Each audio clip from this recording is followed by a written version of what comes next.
Satu kali selama 14 hari cuman boleh satu kali visit setengah jam, itu pun dikawal. Baru keluar kamar nih, baru keluar kamar mau ke ini udah siap-siap. Ada security-nya dijagain. Mau ngapain? Go back. Nggak boleh masuk kamar. Ini ada CCTV, ntar saya ketahuan nih.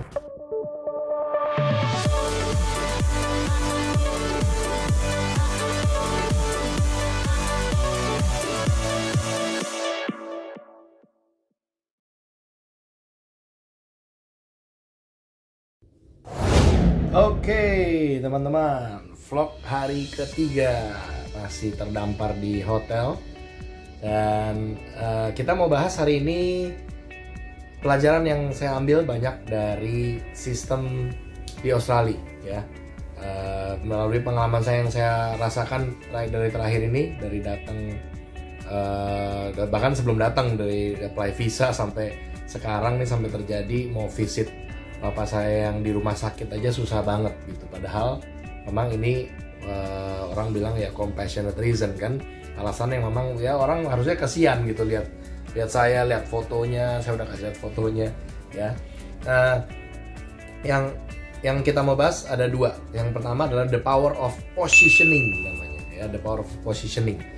Jadi positioning itu adalah memposisikan sesuatu untuk kedepannya gitu, power of positioning, kayak pasang kuda-kuda deh.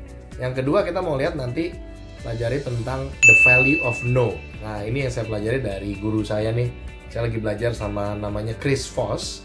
Dia adalah FBI negotiator. Banyak ilmu-ilmu yang saya dapat yang kita akan bagikan juga nanti di video-video selanjutnya. Tapi hari ini kita mau bahas dulu the value of no. Nah ini berguna juga untuk anda-anda orang yang ingin bisa persuasion lebih bagus lagi, khususnya orang-orang sales marketing. Ajak teman-teman kalian semuanya yang di sales marketing, mungkin ayo kita bahas di sini sama-sama, kita komen nanti abis ini gimana caranya membuat positioning dan persuasion, yang saya namakan sebenarnya persuasion, dan bisa maksa tanpa paksa gitu ya. Oke, sekarang positioning dulu nih ya.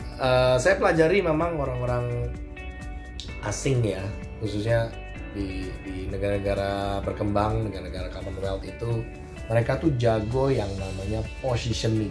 Waduh, jago banget ya positioning. Apa sih positioning? Positioning tuh gini, sebenarnya di Indonesia juga ada ya. Di Indonesia juga banyak kok.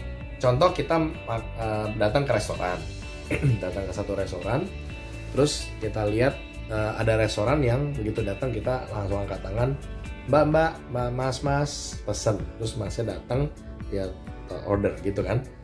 Nah ada tapi restoran-restoran tertentu yang nggak ada begitu. Pokoknya begitu datang kita udah tahu, nah segitu sudah terpositioning bahwa kita harus datang ke counternya dulu.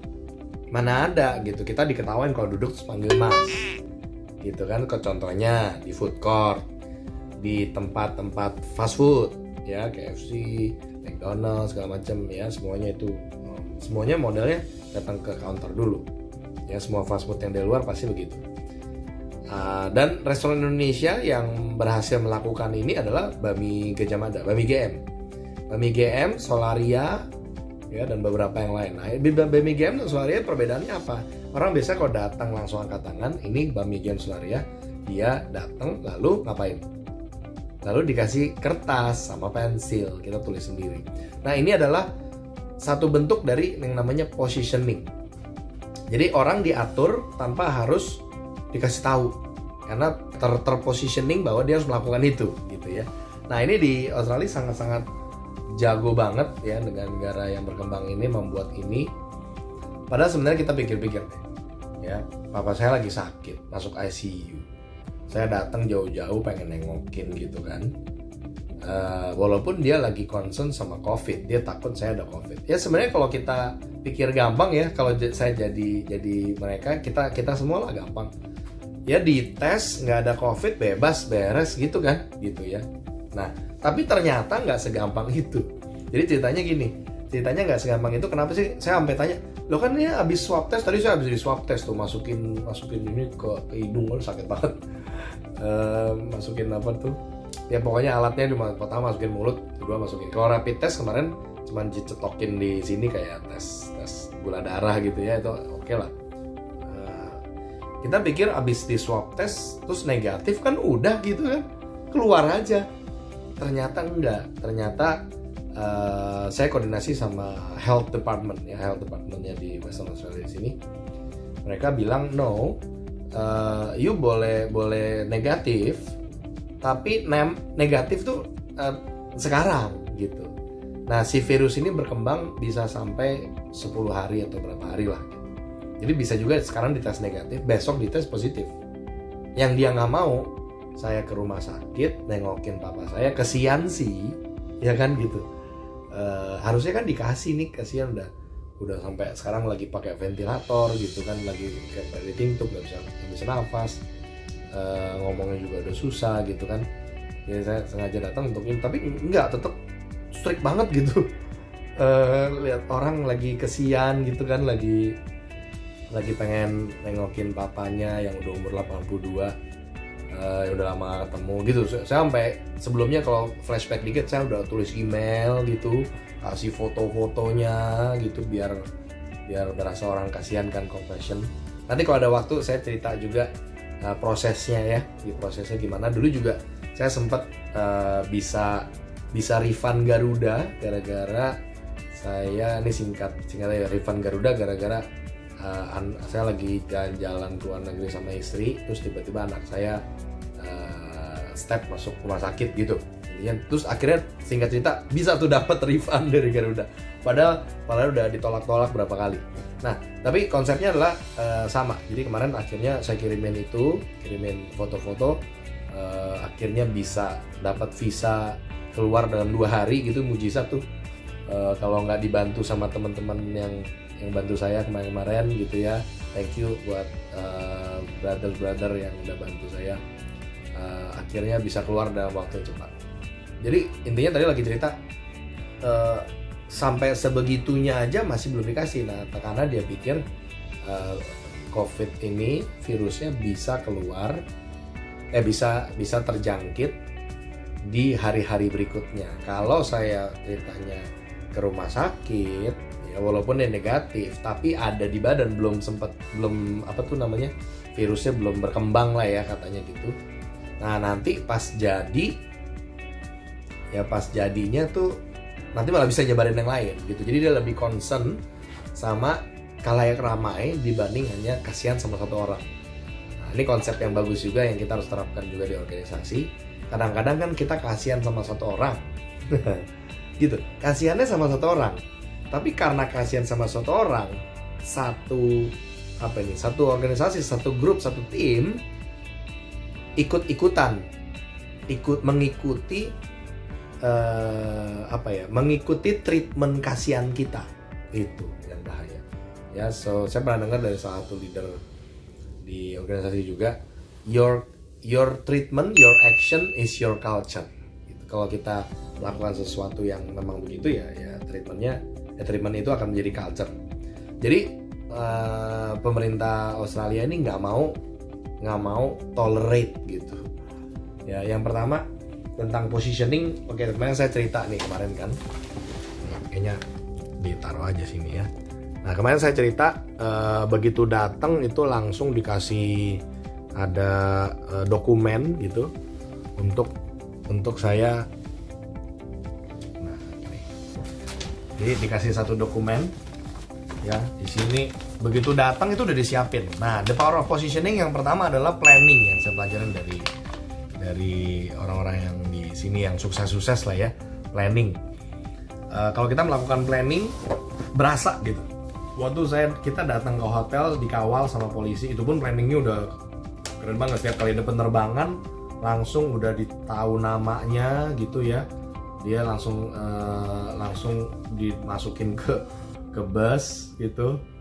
Begitu datang ke hotel, amazingnya udah siap itu meja-meja, langsung sebut nama. Ya siapa namanya? Joshua. Ya oke nih, udah satu paket begini nih.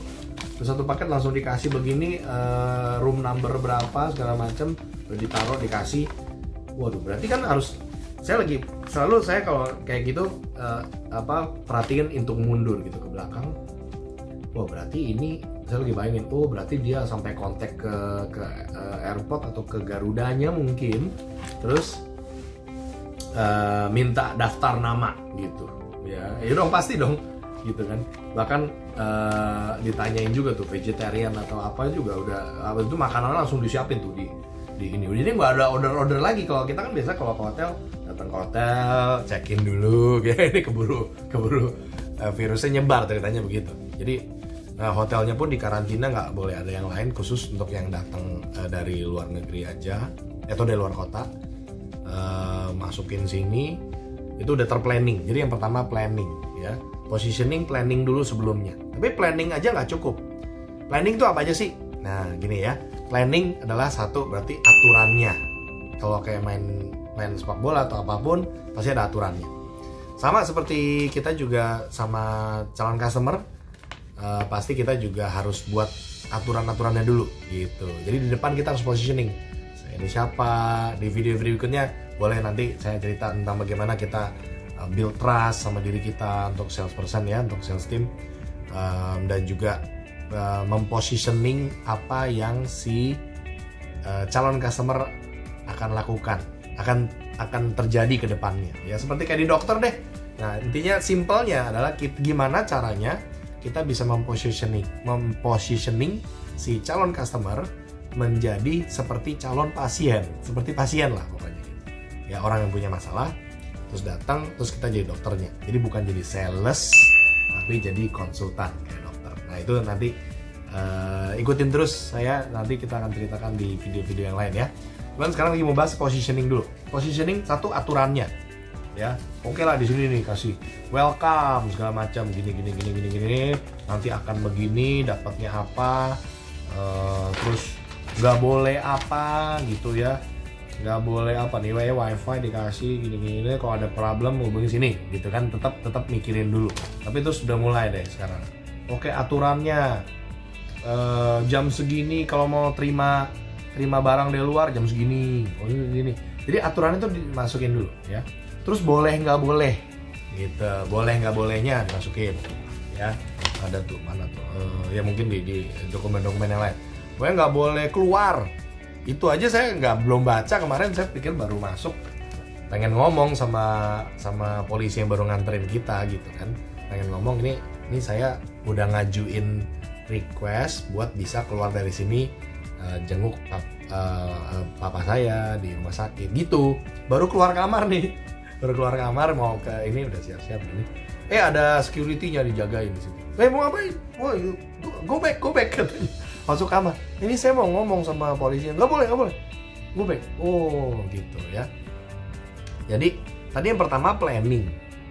Yang kedua monitoring. Jadi kalau orang cuma dikasih tahu lu nggak boleh keluar kamar, satu saya nggak baca mungkin. Kalaupun baca, main manusia nggak ada pun. Ya coba deh gitu kan. Mungkin saya juga nggak sadar sih kemarin kalau nggak boleh keluar sama sekali. Walaupun teman saya udah pada ada yang cerita keluar kamar nggak boleh. Tapi ya saya nggak kepikiran atau gimana lah. Pokoknya tapi gitu kan manusia gitu ya. Mereka kasih tahu tapi memang nggak semuanya langsung diturutin. Jadi itu positioning di awal, bikin aturannya, bikin yang boleh nggak bolehnya ya. Ini boleh, ini akan begini, akan diginiin gitu. Terus dendanya juga ada di situ. Jadi ada rewards and penalty, rewards and compensation kalau saya bilang. Ya, komennya. Jadi kemarin saya ada bahas di salah satu online course saya yang namanya gamification. Gimana cara membuat gamification? Ya ini gamification is this. Tapi kita buatnya lebih exciting kalau di gamification. Kalau ini kita belajar dari organisasi-organisasi yang sukses di dunia yang memang melakukan ini ya. Jadi pertama di positioning, jadi udah nggak bisa apa-apa. Terus ya udah lengkap. Nah ini ada frequently asked question gitu. Ada yang lumayan ditanya. Jadi setiap kali membuat satu aturan, biasanya ada apa aja, ada pendahuluan, terus ada benefit apa, lalu boleh nggak boleh, lalu konsekuensinya apa atau kompensasinya apa kalau sampai penalti segala macam ya, ada hukuman, ada punishment atau penalti, ada consequence, ada compensation. Nah ini saya nggak bahas sekarang, nanti di yang lain di gamification, temukan lagi yang di video saya yang lainnya untuk tentang ini ya. Jadi tuh frequently asked question gitu kan. Kalau ini gimana? Kalau ini gimana? Kalau ini gimana? Itu udah ditaruhin semua. Jadi sebenarnya kalau dibaca semua sih udah lengkap sih, ada di sini sih gitu. Boleh keluar atau enggak? Boleh ganti makanan atau enggak? Boleh. Nah, yang saya temukan juga dari pengalaman saya adalah di sini memang dibuat optionnya sedikit gitu. Nah ini beda dengan dimana kalau kita mau persuasion dengan action itu optionnya harus banyak.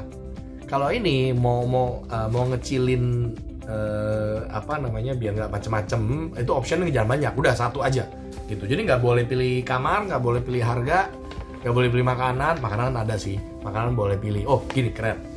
Ya, saya pikir kan, ini makanan nih, hari pertama dikasih makanan, ya udahlah oke lah, untung ayam gitu enak lah ya, gitu ya, modelnya nggak pakai nasi, modelnya kayak kentang gitu. Terus katanya hari kedua bakal disuruh ada pilihan. Nah, saya kan udah mulai oke lah pilihan gitu ya. Begitu ditelepon, ada 2 pilihan. Satu pilihan ayam ini gitu, yang kedua vegetarian. Terus yang makanan yang nggak vegetarian ada pilihan lain nggak? Nggak ada. Sama aja berarti sebenarnya nggak ada option. Kalau orang yang nggak suka vegetarian, kalau saya nggak suka vegetarian berarti optionnya ya cuman satu itu kan tadi kan, gitu. Satu meat doang gitu ya. Orang dikasih ayam, orang dikasih apalah. Jadi sebenarnya nggak ada option. Nah itu sebuah teknik juga sebenarnya yang kalau memang mau nggak repot-repot itu kan juga harusnya jangan banyak option. Satu option aja ikutin ya. Terus kalau ada option pun option yang lain itu percuma kayak tadi. Makanan boleh minta dari luar nggak? Boleh aja, cuman tetap bayar. Ya udah. Sama aja, mendingan dimakan deh. Terus begitu boleh pilih nggak, saya telepon boleh pilih. Ternyata pilihannya vegetarian. Ya gitu kan. Sama aja nggak ada pilihan kan. Itu penting. Ya jadi beberapa teknik positioning ini bisa kita pelajari. Jadi positioning ya tadi adalah memposisikan, semuanya udah dijelasin, bisa dari what konsekuensinya, begitu ada terjadi, terus juga di monitoring ya, tadi ada apa tuh namanya penjaganya gitu. Kalau aturan lalu lintas juga pasti ada polisinya, dan juga treatment yang paling penting. Kalau sampai ada yang keluar gitu ya harus, dia tuh takut banget tuh kelihatan banget si penjaganya orang India gitu kan, orang hitam gitu, dan itu juga bukan polisi, itu dia kontraktor security lah gitu ya, kayak sama security. Begitu saya keluar dia langsung ini waduh, dia pikir dia takut kena juga dong.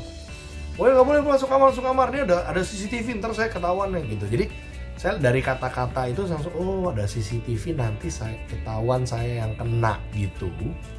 Saya langsung, kita harus belajar ngitung mundur gitu kan. Oh berarti sebelumnya terjadi apa tuh? Berarti sebelumnya terjadi mungkin dia di brief ya kan. Lu pokoknya nggak boleh kasih orang keluar. Kalau sampai orang keluar, sampai gimana, lu kenapa gitu? Pasti ada reward khusus buat dia juga. Nah kalau orang-orang di sini nggak ada tuh yang berani langgar aturan gitu ya. Di Indonesia juga banyak yang begitu, yang memang cuman kadang-kadang ya di beberapa tempat culture-nya katanya aturan dibuat untuk dilanggar. Itu culture yang paling salah sedunia gitu kan. Harusnya aturan dibuat untuk dipatuhi gitu kan, untuk kenapa, dan harus ngerti kenapa aturan itu dibuat gitu kan. Jadi itu ya, positioning itu satu ya. Nah yang kedua adalah yang saya temukan, mereka itu gampang banget to say no. Nah itu yang kita mesti pelajari, gampang banget untuk say no. Kalau kita budaya timur gampang untuk say yes. Gampang untuk say no. Jadi saya nanya gini, langsung jawabnya no. Gitu. Oh, ini mau coba nggak bisa. Udah gitu, udah dilatih kali gitu ya. Pokoknya to say no. Mau nanya macam-macam, mau nanya ini nanya itu, pokoknya jawabannya enggak. Ini saya boleh ganti ini nggak makanannya? Enggak boleh. Gitu. Terus saya bilang juga kan mau ngunjungin papa saya di rumah sakit nih, kasihan lah gitu kan, dia juga ya dia compassionate dulu depannya sih, ya kita juga pikirin, thank you apa, I'm sorry udah terjadinya seperti ini, kita nggak bisa gini. Terus saya tanya, akhirnya boleh nggak dikasih, saya request untuk dikasih visit gitu kan, tapi ada syaratnya. Waduh, syaratnya mesti email ke polisi, mesti email ke bagian health department, itu bagian apa tuh namanya, departemen kesehatan gitu. Pertama ke polisi dulu gitu kan. Kenapa di sini yang ngaturin polisi, karena polisi ya bikin orang takut gitu kan gitu. Jadi begitu udah sampai airport juga kemarin polisi semua langsung. Terus mesti koordinasi lagi sama apa tuh kemarin, sama pokoknya ada beberapa bagian deh, koordinasi sini, wah kerjanya email sana email sini. Akhirnya setelah ujung-ujung tadi pagi telepon, bisa nih katanya. Wah udah seneng kan bisa nih. Gue pikir udah nggak usah karantina lagi, kayak berasanya gitu ya. Ternyata bisanya tau gak apa? Bisanya dikasih setengah jam. Gue pikir ya oke lah, setengah jam di sana kan nggak, kita bisa jenguk visit ke rumah sakit kan paling setengah jam cukup. Nah karena tiap hari gitu kan setengah jam. Enggak, satu kali. Satu kali selama 14 hari cuman boleh satu kali visit setengah jam. Itu pun dikawal. Mungkin nggak tahu, saya belum nih. Ntar saya ceritain kalau udah terjadi ya. Itu pun kalau itu pun banyak syaratnya. Nah gitu. Jadi dikasih tapi syaratnya banyak gitu, sampai ya saya pikir mendingan nggak usah lah ya. Gitu ya, repot-repot ntar malah kalau beneran ya hopefully enggak, tapi kalau beneran ada malah nyebarin yang lain gitu. Kalau kita ngelihat secara sistem ya, malah nyebarin malah repot gitu kan. Jadi ya udah, jadi dikasihnya cuma satu kali 30 menit. Ya saya bilang ya udah kalau gitu, pas lagi tidur kan, lagi nggak bisa lihat juga, saya datang tidur lagi tidur gitu kan, saya tunggu pas lagi bisa bangun deh, paling begitu biar bisa ketemu kan. Kemarin sempat udah mulai sehat, tapi hari ini katanya itu lagi tuh apa, drop lagi gitu ya. Nah terus begitu dibilangin juga gini, makanya ini saya serba salah nih, katanya gini, itu simpelnya gini, dia nanya, lu udah mau mati belum tuh papa lu gitu. Simpelnya begitu. Kalau masih sehat-sehat gue nggak kasih lu keluar, gampangnya begitu ngomongnya. Ya nggak gitu sih ngomongnya, cuman ya dengan balutan segala macem. Ya gue sih nggak ngarapin gitu kan, tapi justru saya datang untuk bisa berharap bisa ketemu gitu dong. Ya berharapnya juga sehat, jadinya saya hantar pulang gitu. Tapi kan kita nggak ada yang tahu ya. Kemarin soalnya sempat kritis gitu, makanya saya cepat-cepat datang. Tapi dia bilangnya gitu. Jadi saya jadinya serba salah nih gitu. Kalau berharap memang didoakan terus tiap hari supaya cepat sembuh. Tapi kalau sembuh berarti saya nggak boleh keluar gitu. Nggak boleh temuin. Nggak boleh keluar dari sini gitu. Nggak boleh temuin. Kan saya oke-oke aja. Ya. Tapi kalau tambah parah, terus katanya dia bilang kalau sampai kira-kira bakalan nggak bisa lewatin 14 hari karantin baru saya dikasih gitu. Jadi dikasih tuh cuman buat ya udah nih gue kasih lihat nih, udah nggak bisa, dikasih lihat sebentar 30 menit terus udah balik gitu. Jadinya aduh, berharapnya sih ya sembuh ya gitu kan, berharapnya balik gitu. Tapi ya gimana, makanya tapi kita pelajari dari sini. Apa tuh yang pelajari? The value of no ya tadi, the value of no. Mengatakan no itu jauh lebih membuat ya udah pokoknya terkurung lah. Nah, hubungannya dengan dengan sales, dengan persuasion ya. Saya belajar dari Chris Voss tadi yang saya bilang, dia kerja FBI negotiator. Salah satu yang diajarkan adalah the value of no. Mesti sering-sering katakan no. Tapi dalam arti begini, dalam arti kalau calon customer, calon klien yang mau dipaksa beli gitu kan, mau kita influence untuk beli kan gitu ya, biasanya kalau disuruh bilang yes itu belum berani dia, bener loh gitu kan. Pak mau beli kapan, apa gini atau harga, tar dulu gitu kan, dia belum berani komitmen. Nah karena arti yes itu ada 3. Yes yang pertama, ini menurut Chris Voss ya, arti yes yang pertama adalah yes itu adalah setuju gitu, ya. kayak mau merah atau kuning, mau yang ada kuning, ada merah, ada biru, mau yang merah ya udah merah, setuju itu yes. Oke. Yes yang kedua, arti yes yang kedua adalah itu menyatakan itu komitmen. Ya orang kawin gitu kan, kayak terima istrimu sebagai ini, yes I do, itu komitmen tuh, yesnya yes komitmen. Sama seperti deal, satu buka harga 100, satu buka harga 60, terus tawar-tawaran 72, ya tanya atau berapa, yes oke, jadi deal. Nah itu komitmen, yesnya komitmen, ya beda tipis tapi beda. Ya, yes yang ketiga itu adalah yes yang mau kabur. Ya benar, sering terjadi sama saya juga. Ini yes udah coba biar bisa kabur gitu, habis itu langsung udah ada di blok gitu kan, udah nggak bisa ngehubungin lagi. Jadi yes yang ketiga adalah yes yang semu, yaitu yes yang sebenarnya dia no gitu. Cuman gue bilang yes aja biar lu senang, biar lu udah nggak usah push gue deh gitu. Nah yang diajarin di sini adalah sebaiknya kita pakai teknik yang namanya the value of no, yaitu kita membuat orang untuk say no. Kok say no? Kan mau jual mau yes, ya. Karena kalau kita mau paksain orang yes kan susah. Jadi kita bilangnya no. Contoh, kalau kita bilang ini bagus nggak? Ini bagus ya Pak. Ini barang ini bagus kan? Gitu ya. Yang paling parah kita bilangnya pakai enggak gitu. Ini bagus nggak? Ya enggak. Kalau udah lebih advance, udah lebih jago ngomongnya, ini bagus ya, bagus kan? Nah dia tuh kalau bilang iya tuh ntar dipikir komitmen nih gitu. Jadi orang tuh nggak suka ya gitu kan. Ya bagus sih, gitu ya. Bagus sih, ada sih-nya koma. Ini terus tungguin ya apa nih? Habis itu ya tapi apa gitu keluarnya. Jadi orang cenderung untuk takut mengatakan yes. Ini bagus ya? Dia takut katakan yes. Nah, yang kita harus lakukan, yang diajarin oleh Chris Voss adalah kita balik.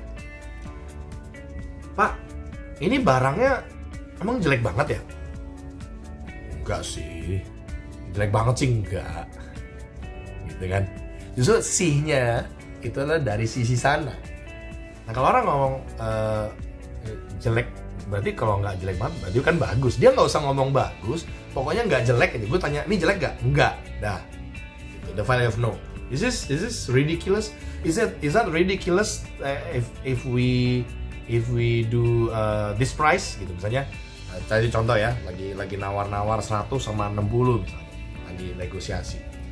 Terus daripada bilang ya kalau 80 oke. Daripada begitu, lebih baik kita bilang kalau 100 kalau 80 parah banget nggak itu harganya, lu rugi nggak? Gitu mungkin ya.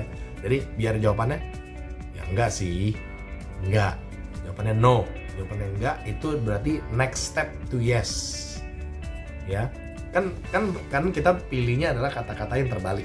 Kalau kita pilih kata yang terbalik berarti kan dia sudah menjawab yes. Berarti next time. Ya. Gitu. Jadi itu aja yang saya mau bagikan.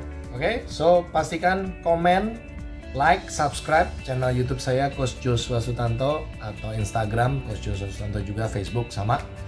Komen di bawah ini ya. Pertanyaan-pertanyaan kalau Anda orang sales atau business owner yang ingin belajar lebih banyak, nanti saya akan bagikan juga banyak video-video yang lainnya. Tapi harus banyak nanya nih, banyak komen supaya nanti juga bisa terus-terusan saya berikan video-video selanjutnya ya. Nantikan vlog saya hari ke selanjutnya ya di channel ini juga. See you, bye-bye.